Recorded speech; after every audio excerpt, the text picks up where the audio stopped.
10절의 말씀, 미련한 자가 사치하는 것이 적당하지 못하거든.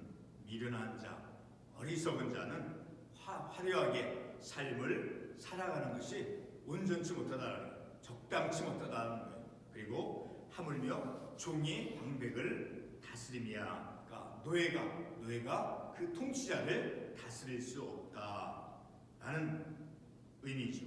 그리고 계속해서 11절의 말씀을 보면 우리의 삶을 살아가면서 우리의 성품이 어떠해야 하는가 하는 것을 이 9절의 말씀이 잘 우리에게 알려주고 있죠. 자, 노하기를 더디하는 것이 사람의 슬기요. 그러니까 사람의 슬기, 사람의 지혜는 인내를 가져다 준다는 거예요. 그러니까 우리의 하나님 말씀을 통해서 지혜를 깨닫고 지혜를 소유한 자로서 삶을 살아갈 때 우리의 삶의 성품은, 우리의 성격, 성품은 노하기를 더디하는 거예요. 노하기를 더디하는, 인내하는 그러한 삶을 살아가야 됨을 우리가 이 말씀을 통해서 교훈을 받죠. 그리고 두 번째로 허물을 용서하는 것이 자기의 영광이니. 그러니까 우리는 우리의 믿음의 삶 속에서 실천적인 우리의 삶의 영적인 덕목은 노하기를 더디하는 것, 그러니까 인내하면서 삶을 살아가는 것, 그리고 다른 사람의 허물을 용서하며 삶을 살아가는 것이 우리가 반드시 마땅히 지켜야 될 실천적인 덕목이다라는 것을 우리가 이 말씀을 통해서 알 수 있다는 거죠. 그리고 12절 말씀에 보면 왕의 노함은 사자의 부르짖음 같고, 다시 말해서 이 본문의 말씀에 나오는 이 왕, 그러니까 구약성경의 말씀에서 왕은 하나님의 대리인으로서 말하고 행동하는, 다스리는 그러한 사람이라는 것을 알 수 있죠. 먼저 우리 시편 72편 6절의 말씀을 한번 가보겠습니다. 시편 72편 6절의 말씀을 보게 되면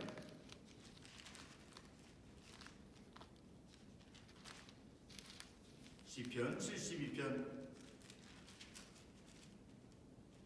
1절, 특별히 2절의 말씀을 보면 그가 주의 백성을 공의로 재판하며 주의 가난한 자를 정의로 재판하리니. 자, 그러니까 왕은 하나님의 대리인으로서 백성을 다스리는 그러한 사람이다라는 거예요. 근데 그 왕에게 1절의 말씀 우리가 읽지 않았지만 하나님이여 주의 판단력을, 그러니까 하나님께서 왕을 세우시고 그리고 그 왕에게 하나님께서 지혜와 명철함을 주시어서 백성들을 온전하게 다스리도록 그렇게 우리에게 말씀해주고 있죠.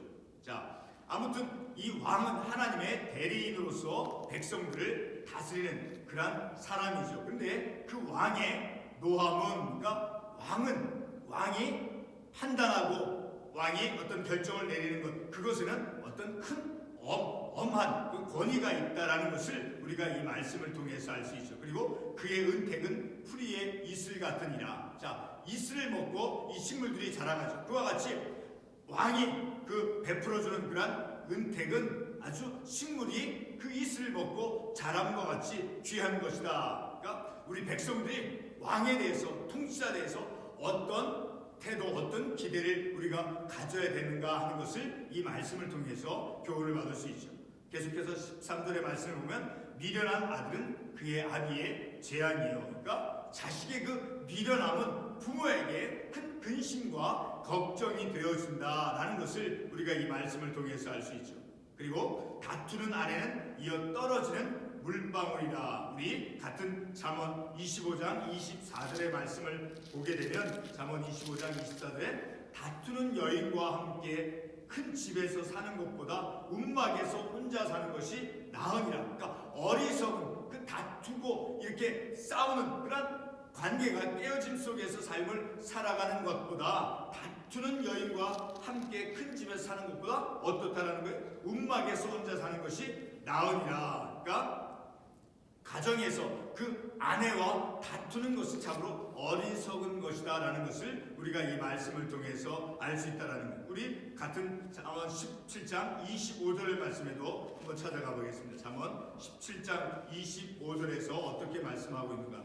17장 25절에도 보면 미련한 아들은 그 아비의 근심이 되고 그 어미의 고통이 되느니라. 그러니까 자식의 어리석음, 미련함은 또 또한 동시에 이제 부모의 큰 근심과 짐이 되어진다. 그러니까 자녀들은 그 부모에게 근심이 되어지는 그러한 삶을 살아가서는 안 된다. 그리고 아내, 가정에서 그 다투는 여인과 함께 사는 것은 참으로 어리석은 삶의 모습이 되어진다는 것을 우리가 이 말씀을 통해서 알 수 있다는 거죠. 그리고 14절 말씀에서 계속 보면 집과 재물은 조상에게서 상속하거니와, 그러니까 우리가 가지고 있는 그 물질, 이런 재산들은 받을 수 있는 것이죠. 사람으로부터, 부모로부터 물려받을 수 있는 것이지만, 그러나 슬기로운 아내는 그것은 물려받을 수 있는 것이 아니다라는 것. 어떤 재산이나 물질이 아니기 때문에 슬기로운 아내는 우리가 물려받고서 사서 올 수 있는 것이 아니라 하나님께로서부터 말미암다라는 거죠.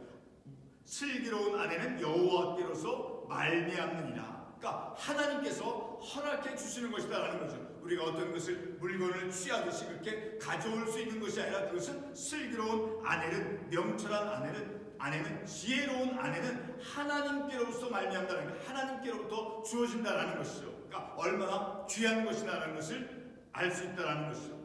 계속해서 15절 말씀을 보게 되면 게으름이 사람으로 깊이 잠들게 하나니 태만한 사람은 줄일 것이나. 그러니까 게으름, 삶 속에서 게으르고 이렇게 게으른 자로서 삶을 살아가는 것은 어떤 결과가 주어지느냐, 바로 줄일 것이, 가난이 찾아온다라는 거예요. 우리 같은 잠언 6장 10절의 말씀을 한번 가보겠습니다. 잠언 6장 10절의 말씀을 보게 되면, 잠언 6장 10절의 말씀을 보게 되면, 좀 더 자자, 좀 더 졸자, 손을 모으고 좀 더 누워있자 하면 어떤 결과가 온다라고 11절에서 말씀하고 있습니까? 내 빈궁이 강도같이 오고, 강도는 우리가 예측할 수 없는 갑작스럽게 찾아오죠. 자, 그와 같이 좀 더 자자, 좀 더 졸자, 좀 더 누워있자, 다시 게으른 그런 삶을 살아갈 때 가난함이, 빈궁이 강도같이 오고 내 군핍이 군사같이 이르리라. 군사같이 오는 그 힘을 막을 수 없죠. 그와 같이 게으른 자로서 삶을 살아갈 때 가난함이 찾아온다는 것을 우리가 이 말씀을 통해서 알 수 있다는 거죠. 계속해서 16절의 말씀을 보게 되면 계명을 지키는 자는 자기의 영혼을 지키거니와, 그러니까 우리의 영혼을 돌보고 우리의 영혼을 지키는 그런 삶을 살아가는 그 길은 하나님의 말씀, 계명을 지키며 말씀을 순종하며 삶을 살아가는 것이 우리의 영혼을 지키는 길이다라는 것을 우리가 이 말씀을 통해서 알 수 있다는 거죠. 지난주에도 우리가 보았지만 앞부분에 8절에 있는 말씀을 보면 지혜를 얻는 자는 자기 영혼을 사랑하고, 우리의 영혼을 사랑하고 돌보는 자로서의 삶을 살아가는 것은 바로 지혜를 얻는 것, 하나님의 말씀을 통해서 지혜를 깨닫고 하나님의 말씀대로 삶을 살아갈 때 우리의 영혼을 사랑하는 것이고 우리의 영혼을 지키는 것이다라는 것을 우리가 이 말씀을 통해서 알 수 있다는 거죠.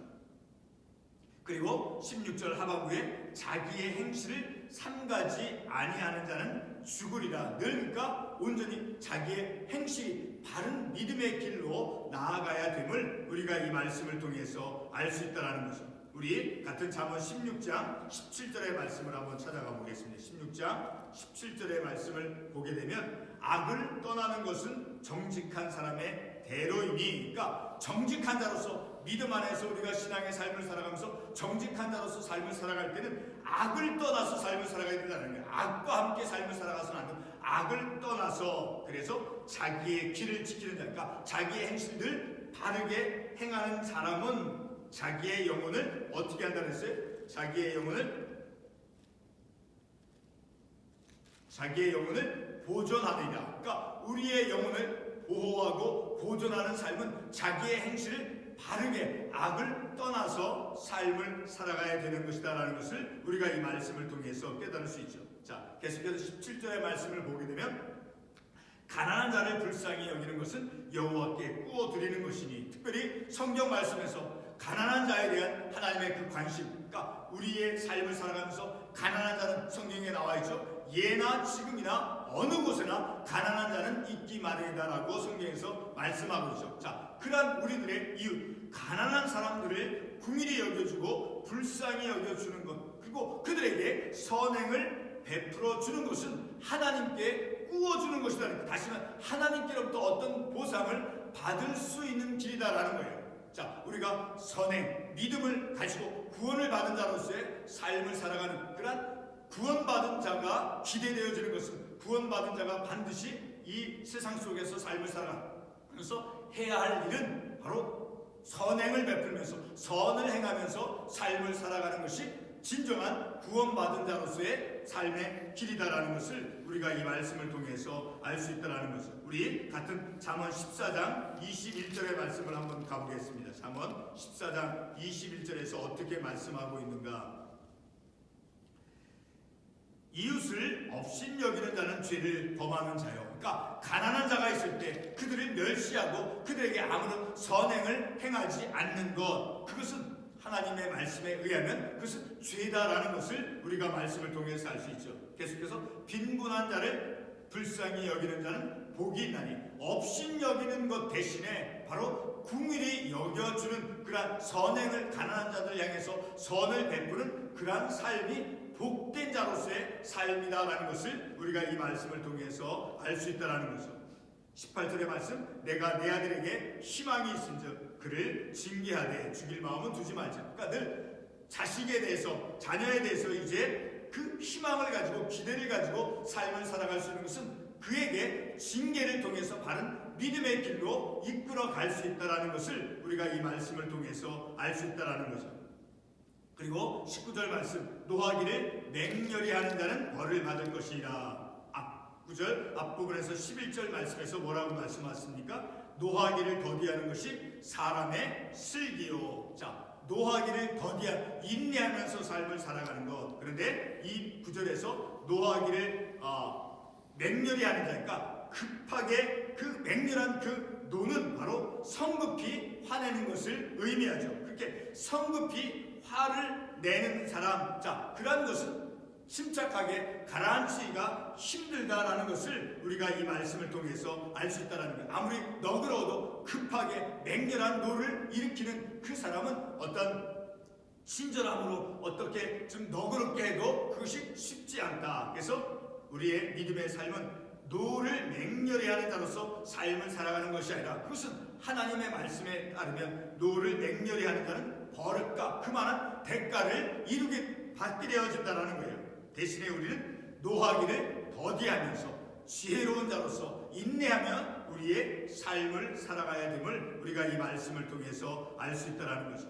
그리고 마지막 절 20절 말씀에 너는 권고를 들으며 훈계를 받으라. 훈계는 권고와 교정을 의미하죠. 자, 그래서 늘 하나님의 말씀, 충고의 말씀, 훈계, 교훈의 말씀을 받고, 자, 그렇게 믿음의 삶을 살아갈 때 필경은 지혜롭게 되리라. 우리 잠언 같은 12장 1절의 말씀을 한번 찾아가 보겠습니다. 잠언 12장 1절의 말씀에서 훈계를 좋아하는 자는 지식을 좋아하거니와 징계를 싫어하는 자는 짐승과 같으니라. 그러니까 훈계를 좋아하는 자는 어떤 사람입니까? 기꺼이 자기 자신을 바로잡기를 원하는 그러한 사람을 뜻하죠. 그러니까 기꺼이 내 자신을 하나님의 말씀을 통해서 훈계를 받는 것, 그것을 기꺼이 하는 사람은 바른 믿음의 길로 나아가고, 그러나 징계를, 그런 훈계 받는 것을 싫어하는 사람은 어떤 경우로 묘사를 하고 있습니까? 짐승과 같다라는, 얼마나 어리석은 자라는 거죠. 훈계 받는 것, 하나님의 말씀을 통해서 징계를 받는 것, 그것을 싫어하는 사람은 짐승과 같다. 얼마나 어리석은 것이냐라는 것을 이 말씀을